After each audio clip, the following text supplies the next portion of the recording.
Vamos começar os nossos estudos de hoje, de A Gênese. Nós estamos vendo em A Gênese a questão dos milagres, caracteres dos milagres. E nós estudamos nos itens desse capítulo até agora, a visão do Espiritismo a respeito dos milagres. E que o Espiritismo não produz milagres. Pelo contrário, a doutrina espírita, ela busca estudar os fenômenos que são considerados miraculosos, maravilhosos, né? Que são inexplicados num primeiro momento e que, então, durante muito tempo, foram contados como milagres.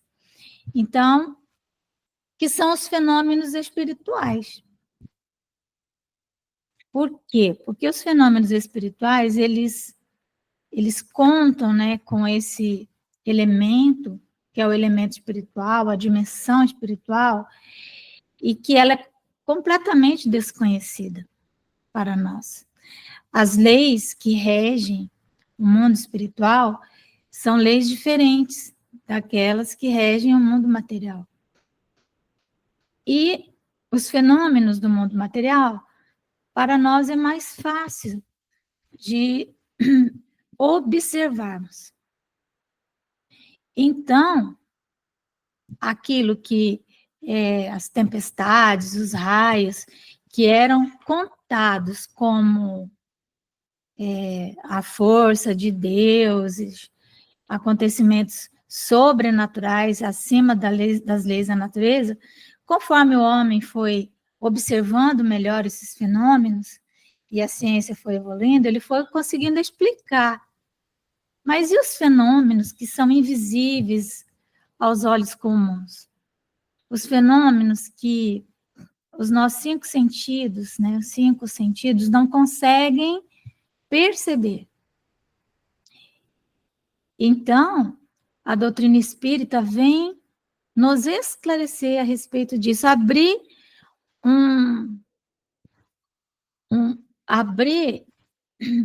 um foco de trabalho, uma área de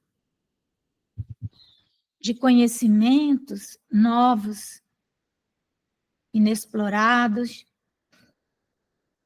mas olhar para tudo isso como um cientista deve olhar para qualquer fato, procurando encontrar a sua causa, porque todas as causas estão em a natureza. Porque o sobrenatural estaria fora da natureza e, portanto, não existe algo que esteja fora da natureza. Podemos não compreender aquele fenômeno, mas sabemos que tem uma explicação, né? Então, desde que Allan Kardec codificou a doutrina espírita, que se abriu esse campo novo da ciência, a ciência espírita. Ela vai estudar os fenômenos do mundo espiritual. E então, nós concluímos que existe, sim, muito charlatanismo, né?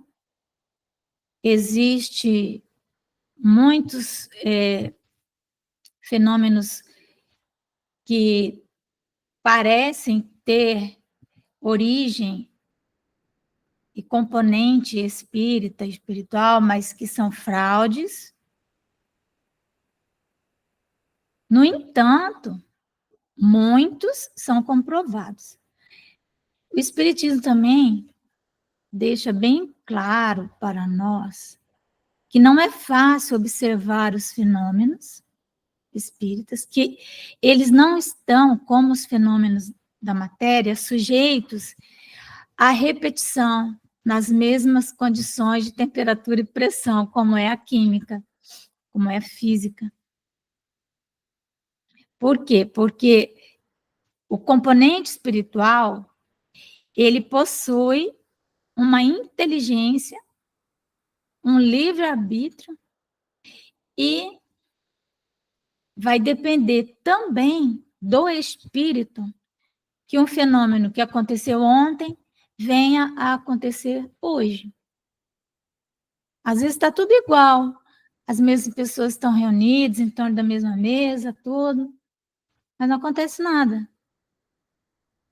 Por quê? Porque depende de circunstâncias que nós nem conhecemos direito. A própria mediunidade, que é essa nossa função de senso e de percepção, ela ainda está sendo estudada pela ciência médica, porque ela é médico espírita, porque ela é uma função do nosso organismo, né? E nós sabemos, então, que existem, pela observação de Allan Kardec, e depois de Allan Kardec, pela observação de todos que vieram posteriormente, nós pudemos constatar que existem inúmeros graus de mediunidade, ou seja, inúmeros graus de percepção do meio. A mediunidade é essa capacidade de percebermos o meio, tanto da realidade material quanto da realidade do mundo espiritual, que é uma outra dimensão da própria matéria. Então, essa variedade de graus mediúnicos também, e que é desconhecido até para a própria pessoa que possui aquela faculdade, o fato também da faculdade mediúnica, ela ser, vamos dizer assim, volátil, ela muda na própria pessoa com o passar do tempo, né? Em fases da vida, ela está relacionada com os hormônios da reprodução, e então essa modificação na estrutura do corpo modifica também a estrutura mediúnica. Nós vamos ter médiums que são inconscientes. Durante o fenômeno, quando o fenômeno está acontecendo, e do qual eles estão participando, eles não vão ter consciência. Quando eles terminam o fenômeno, eles não se lembram. Outros já são conscientes. Então, o médium consciente, de alguma maneira, a mente dele interfere no fenômeno, ele mistura as crenças dele com aquelas ocorrências, ele começa a interpretar o que os espíritos falam, ou interpretar o fenômeno. A vidência, por exemplo, né? Na vidência, o que é que o médium está vendo? Ele pode estar vendo uma coisa que já passou. Ele pode estar vendo algo que está numa tela. Uma tela, assim como nós olhamos para uma tela de computador, de televisão. Um filme. E ele pode tomar aquilo a conta de realidade. Então, veja que o Espiritismo está começando, em verdade, desvendar esses mistérios, mas de tal maneira já nos trouxe revelações importantes que podemos afirmar que não existem milagres. Tudo em a natureza tem a sua explicação, né? Então,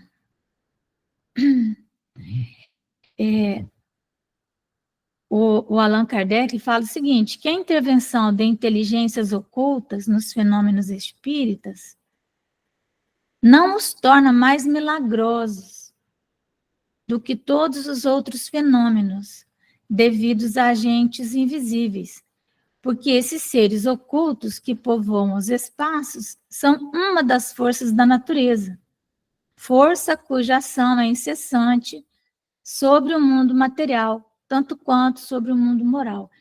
Então, assim como existem muitas forças da matéria que são ocultas para nós, a própria gravitação, força da gravidade. Nós sabemos que as coisas caem, mas como que isso funciona? Qual é esse mecanismo?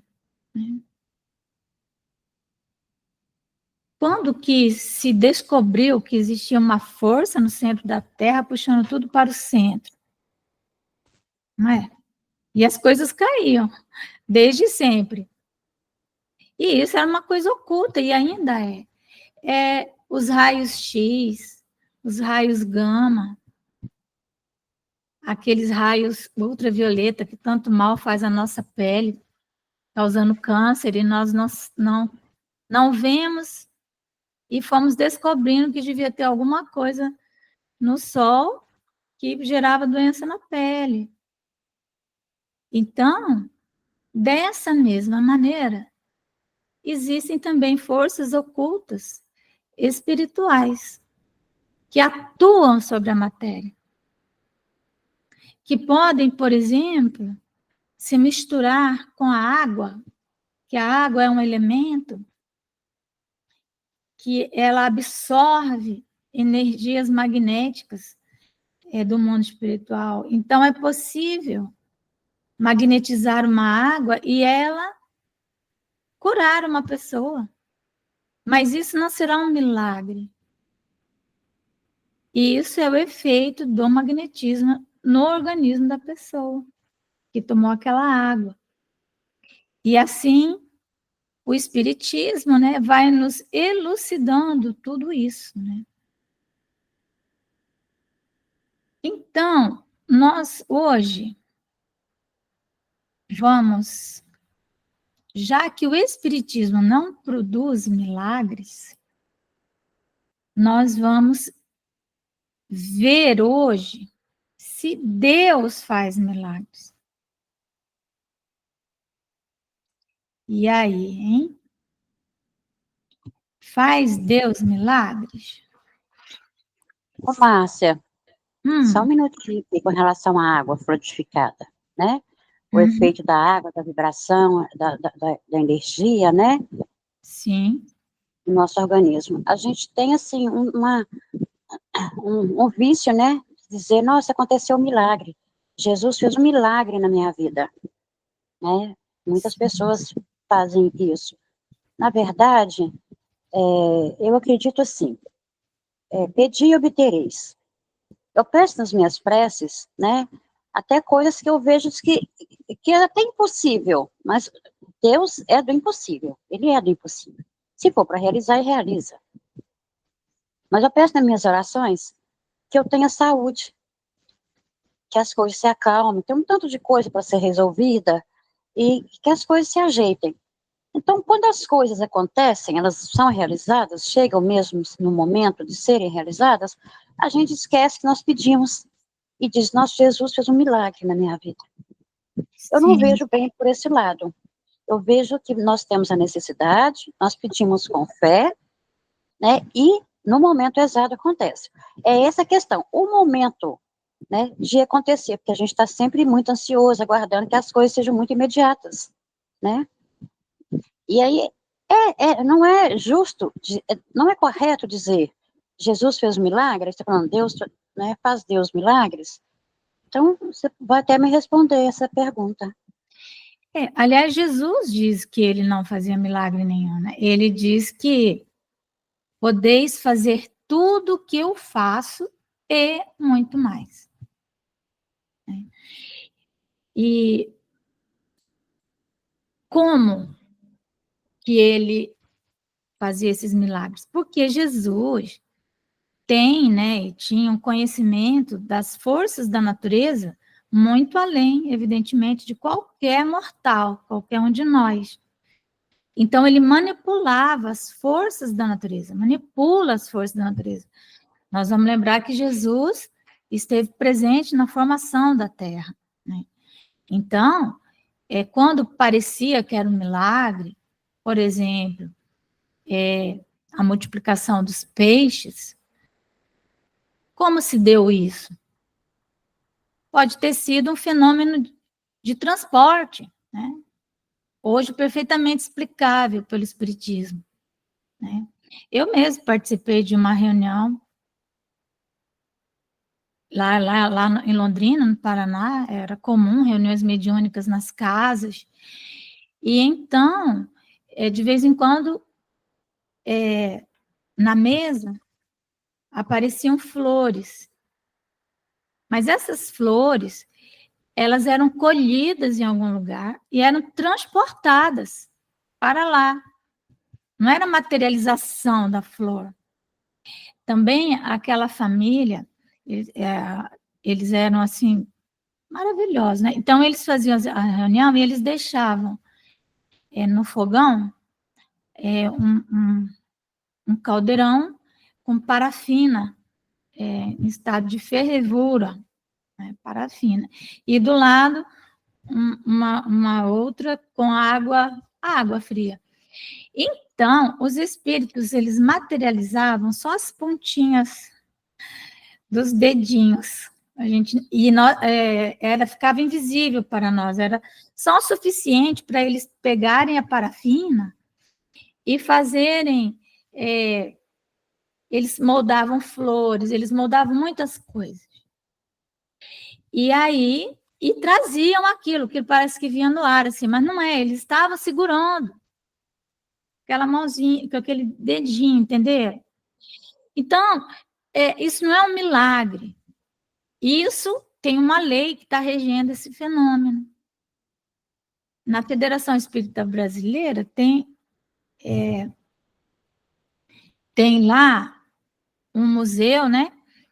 E tem essas... Porque no começo do Espiritismo era muito mais comum esses fenômenos, porque nós estávamos ainda na fase que a doutrina precisava chamar a atenção, né? Chamar a atenção, se mostrar. Então, ocorriam muitos fenômenos de efeitos físicos, que nós chamamos. Então nessas experiências com parafina, então, o espírito, ele materializava a mão dele e enfiava na parafina fervendo. Depois, ele tirava, colocava na água, tá entendendo, né? Desmaterializava a mão. Aí ficava uma luva de parafina. Uma luva. Só que, se você abrisse a luva, você ia ver impressão digital nela.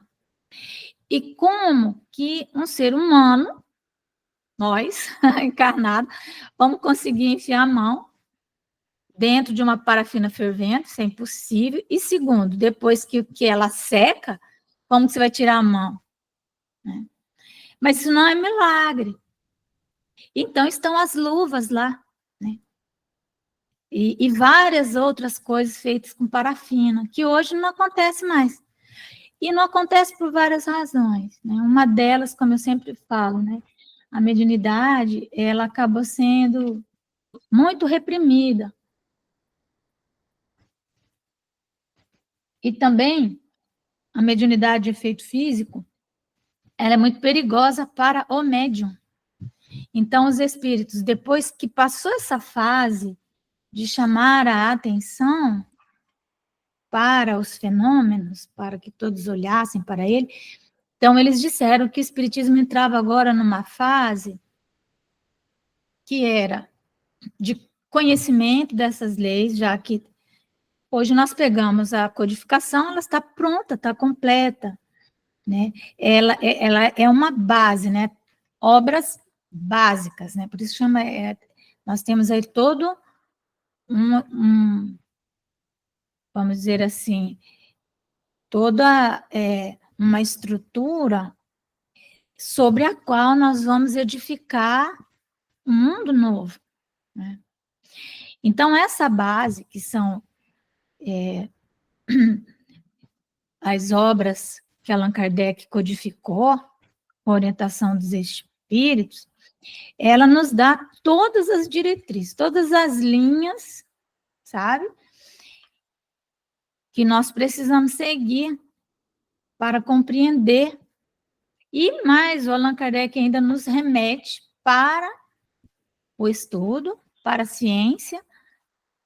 E quanto mais a ciência avança, mais ela comprova os fatos espíritas.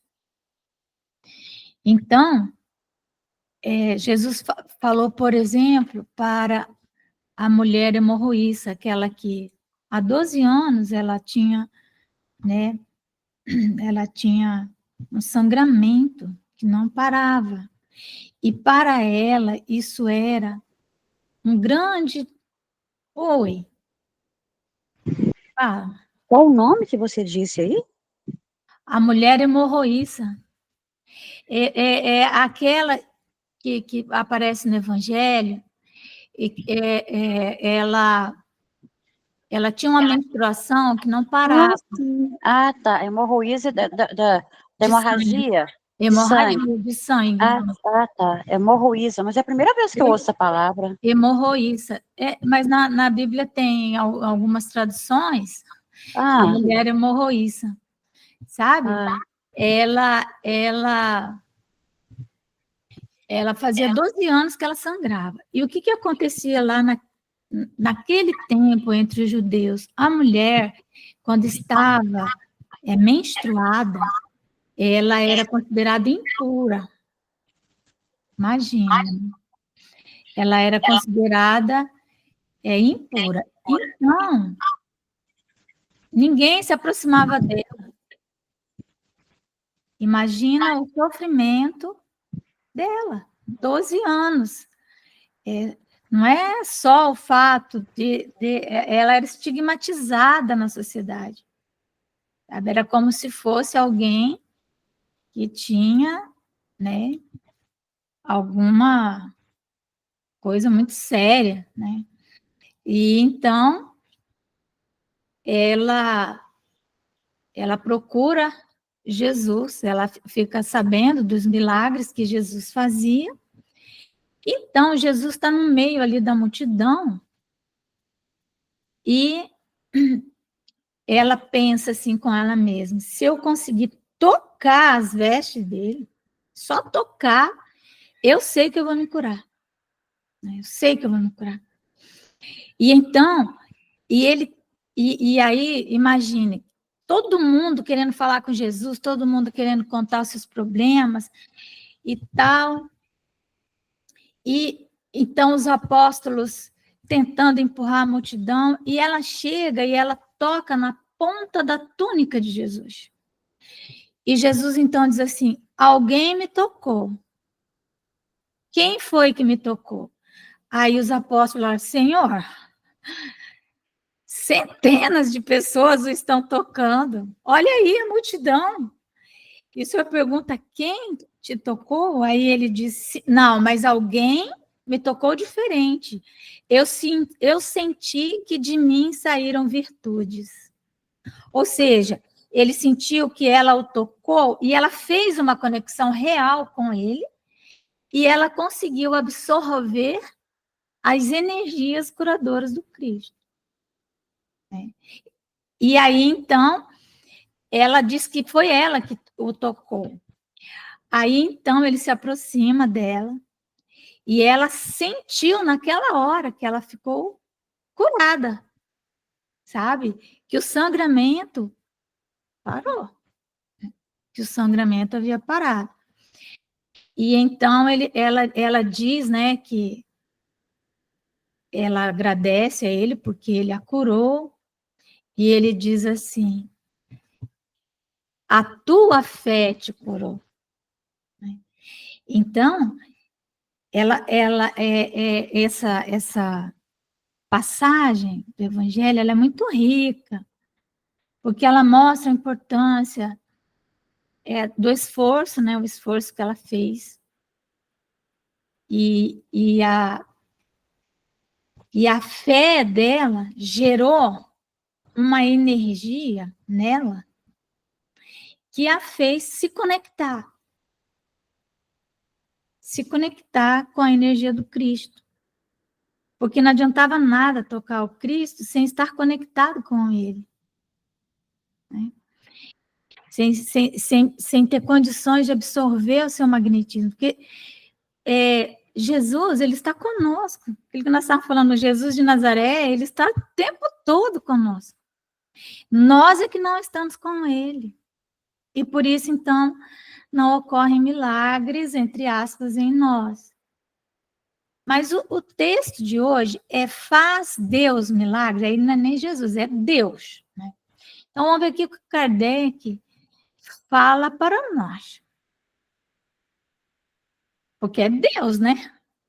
Então, milagre é aquilo que derroga as leis de Deus. Se Deus fez as leis, ele pode revogar uma lei que ele mesmo fez. Né? Pode ou não pode? Então, teoricamente, sendo Deus, né? Então, vamos ver o que Kardec fala aqui. Qual é o raciocínio, né? Aqui vem a questão da filosofia que nós temos estudado, né? Quanto aos milagres propriamente ditos, Deus... esse texto aqui, ele é uma conversão de um PDF para o Word, né? Então, só a primeira letra que fica maiúscula. Todas as outras ficam minúsculas, sabe? Então, algumas ficam, outras não ficam. Então, esse Deus aqui, evidentemente, que teria que estar com letra maiúscula, né? Mas não está. Quanto aos milagres propriamente ditos, Deus, visto que nada lhe é impossível, pode fazê-los. Então, Kardec já acalma a gente aí. Deus pode fazer milagres, se quiser, ué. Pode ou não pode? Pode. Mas, fá-los. Mas será que Deus faz milagres? Ou, por outras palavras, derroga as leis que dele próprio emanaram? Então, Deus pega e emana a lei da gravitação. A lei da gravitação é uma lei universal, uma lei da matéria. A gravitação, ela permeia todo o universo. Se o universo tem começo, tem fim, supondo que a gente nem sabe, a gravitação, ela vai do começo ao fim do universo. Então, e Deus, que achou que isso era bom, quando ele achou que isso era bom, será que ele não sabia que isso era bom para sempre? Porque ele é Deus. Então, por que ele revogaria a lei da gravidade? Não é?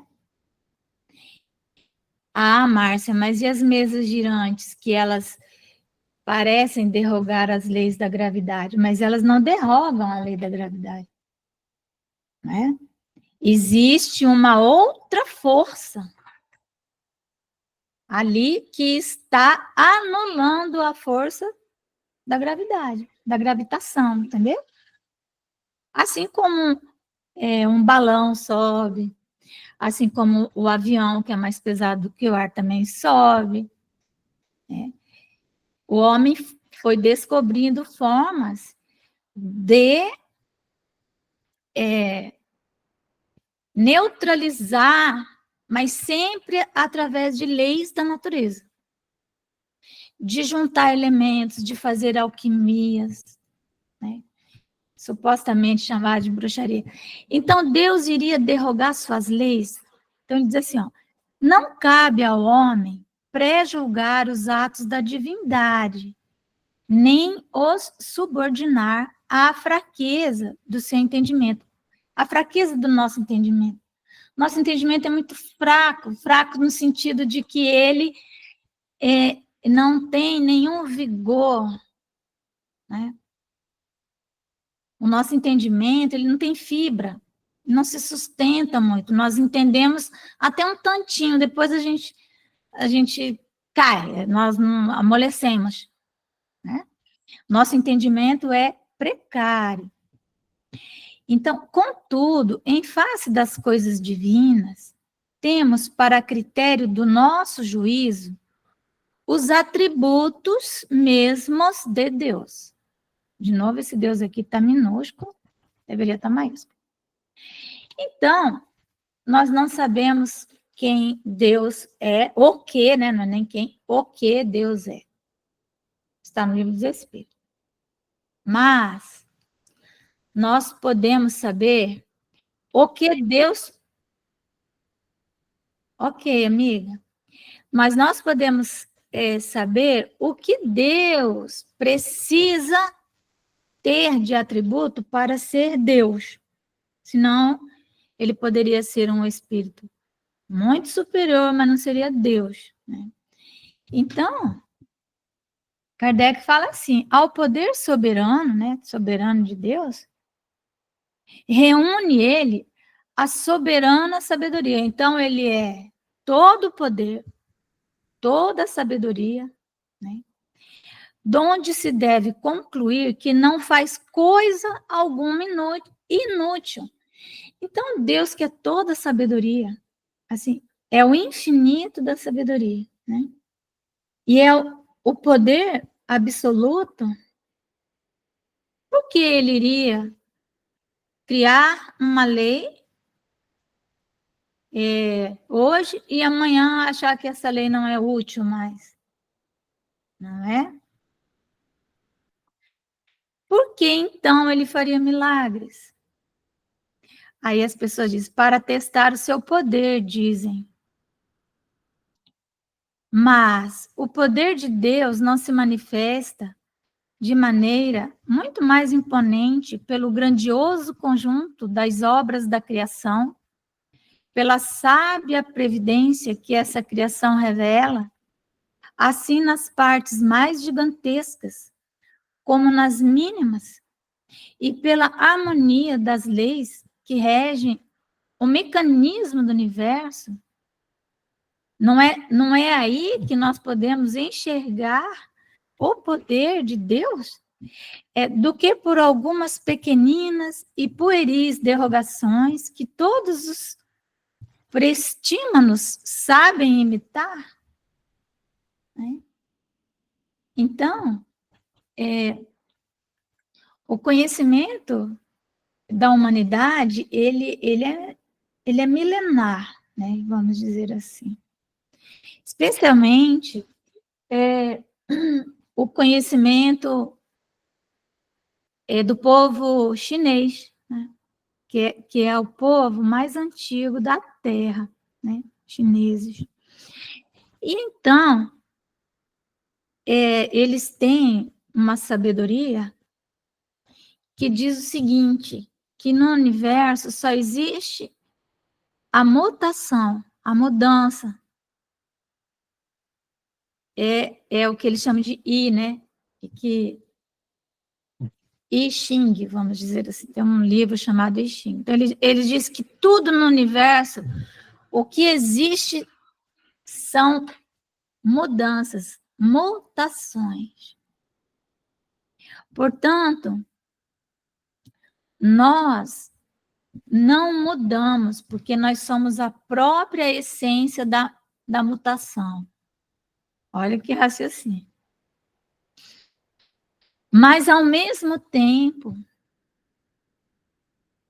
tudo é extremamente simples, apesar dessa aparência de complexidade. Então, tem um autor que estuda, né, esse Xing, então ele diz que o que os chineses estão falando sobre essa mutação, essa mudança constante, é que, por exemplo, nunca, olha que frase bela, né? Nunca as mesmas flores, porém sempre a primavera. Ou seja, existe um ciclo que se repete, mas existe uma mudança que é constante. Não é a mesma flor, não é o mesmo dia, certo? Mas é o mesmo alvorecer. Por ciclos e ciclos e ciclos. Até que um dia talvez o sol não exista mais, mas ele não existirá mais dentro de uma lei providencial, que é a lei da mudança. E um cientista, naturalista,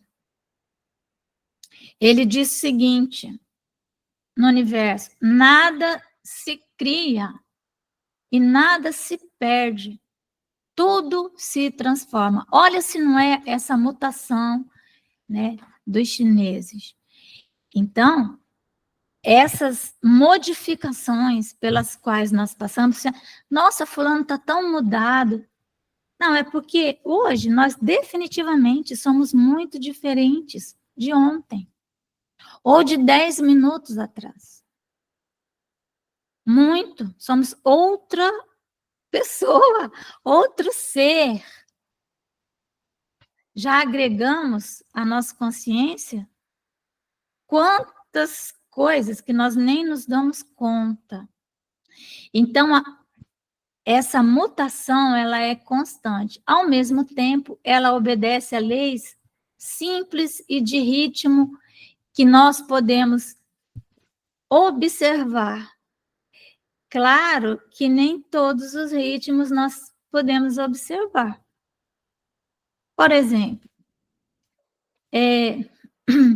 uma hora tem 60 minutos. Isso é um ritmo.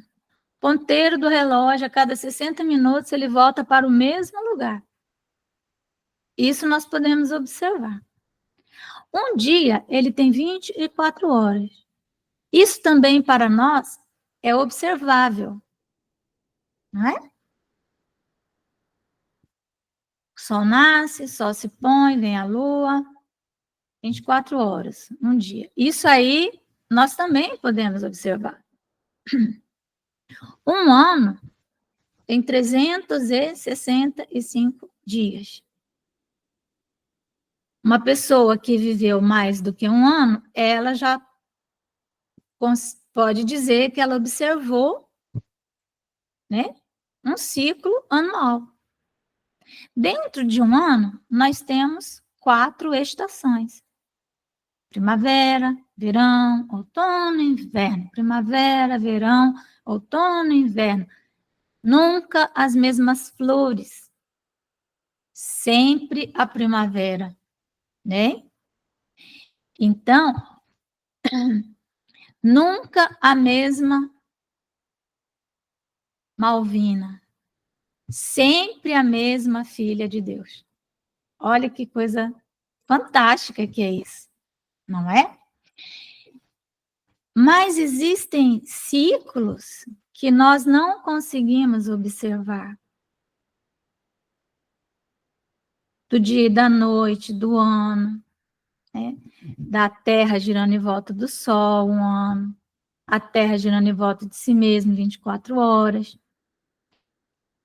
Mas o Sol, o giro que ele faz em volta de uma constelação, nós não conseguimos observar.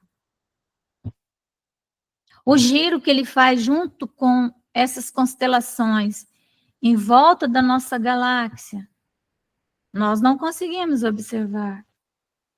Olha, nós vamos ter um fenômeno no ano que vem, 2025. Eu até postei no Instagram, e eu não sei se eu postei no nosso grupo, eu acho que eu não postei, e eu vou postar, tá bom? Esse fenômeno é um alinhamento de inúmeros planetas.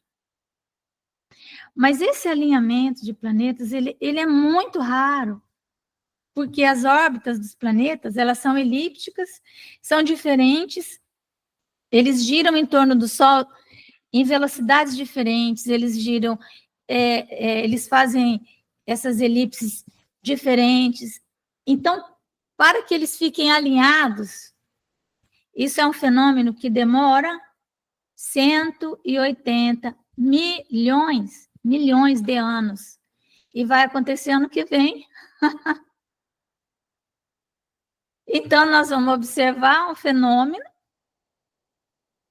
E agora, para nós comprovarmos que ele realmente acontece, nós vamos ter que esperar 180 milhões de anos.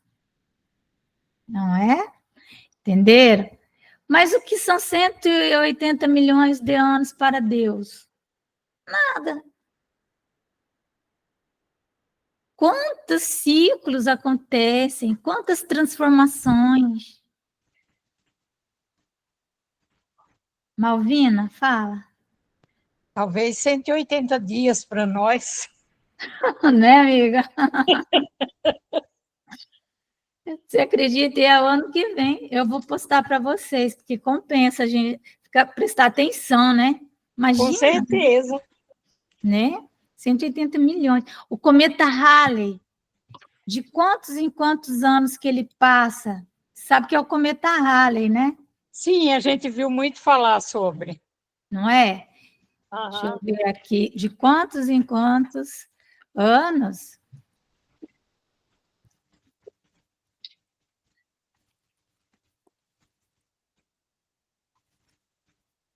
Peraí.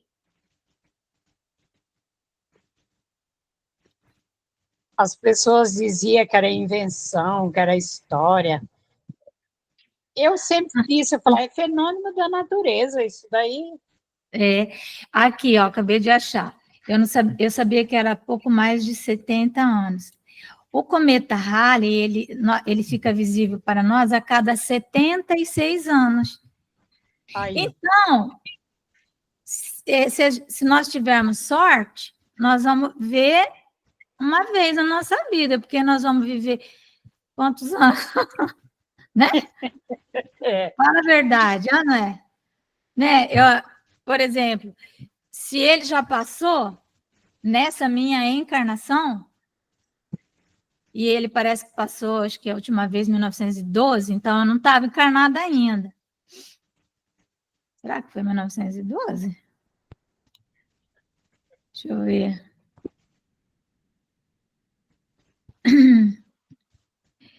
Eu acho que 1910, a última aparição dele. Deixa eu ver aqui. Não. 1986. Eu já ia falar, mas eu lembro. Não, desculpa. É 1986, ó. Então, agora nós vamos ver de novo? Não. 1986, mais 76 anos, 75, 76, né? Faz a conta aí, que eu não vou fazer essa conta, entendeu? Eu vou fazer a conta, gente, vou fazer a conta.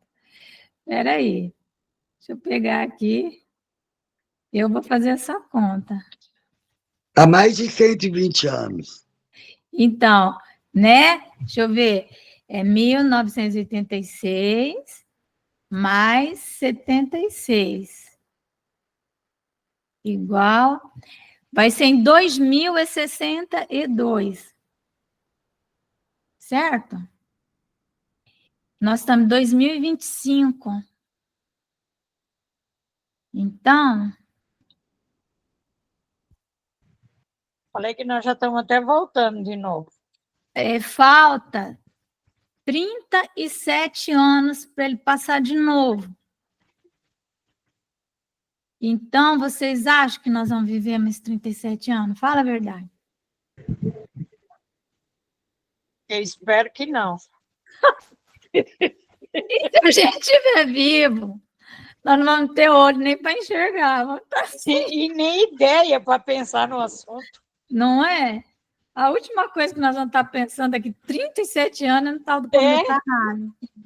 Né? Ai, eu não estou viva daqui Eu, para eu, lá. eu estaria, ó, tô com 67, com mais 37, vou estar com mais de 100 anos. Para que eu vou querer viver mais 100 anos, gente? Então, e por isso que eu estou falando. Né? Não é? Então, é um Não. evento que nós só podemos observar, no máximo, uma e, com muita sorte, 2 vezes numa existência, né? Mas ele está aí rodando, já passou muitas vezes, está aí rodando. E se existir alguma interferência, né, no magnetismo da Terra, não sei aonde, quando ele passa, nós não sabemos, essas ocorrências, elas não serão milagrosas, serão decorrentes da passagem do cometa, não é? Então, quando algo parece que Deus derrogou uma lei para fazer um milagre para nós, é com certeza Deus usando as próprias leis dele mesmo, né? Para que pareça que ocorreu um milagre, né? Então, realmente, o que mais fala da sabedoria e mais fala do poder de Deus é o mecanismo do próprio universo, né? Que se diria de um sábio mecânico que, para provar a sua habilidade, desmantelasse um relógio construído pelas suas mãos, obra-prima de ciência, a fim de mostrar que pode desmanchar o que fizera? Não é uma tolice? Se eu fiz esse relógio, olha que mecanismo perfeito, né? Então agora eu vou destruí-lo para mostrar que eu sei destruir. Gente, quem sabe construir, sabe, se quiser, desconstruir, não é? Seu saber, ao contrário, não ressalta muito mais da regularidade e da precisão do movimento da sua obra? Olha aqui a sabedoria milenar da China. Apesar da mutação, porque são outros períodos, outro ciclo, são ainda os mesmos mecanismos. O mesmo mecanismo. Outra flor, a mesma primavera. Não é, pois, da alçada do espiritismo a questão dos milagres, mas, ponderando que Deus não faz coisas inúteis, emite a seguinte opinião. Aqui é a opinião do espiritismo, segundo Allan Kardec. Não sendo necessários os milagres para a glorificação de Deus, nada no universo se produz fora do âmbito das leis gerais. Deus não faz milagres porque, sendo como são perfeitas as suas leis, não lhe é necessário derrogá-las. Se há fatos que não compreendemos, é que ainda nos faltam os conhecimentos necessários. Então, nós precisamos conhecer os ciclos, conhecer o mecanismo, para, né, compreender aquela ocorrência. Tá certo? Por exemplo, a reencarnação, gente. A reencarnação, ela é uma lei biológica. É uma lei da biologia. Pessoa, o corpo morre, ocorre a desencarnação, vai para uma outra dimensão, fica um tempo lá e chega um momento que ele é uma lei, ele precisa voltar, ele volta, querendo ou não querendo, rindo ou chorando. É a chamada mandala. Até que ele se depure, ele vai numa espiral, né? Então, enquanto existir matéria, existirá a reencarnação. É uma lei. Deus não vai derrogar essa lei. Tá certo? Então, nós vamos ficando por aqui, não é? E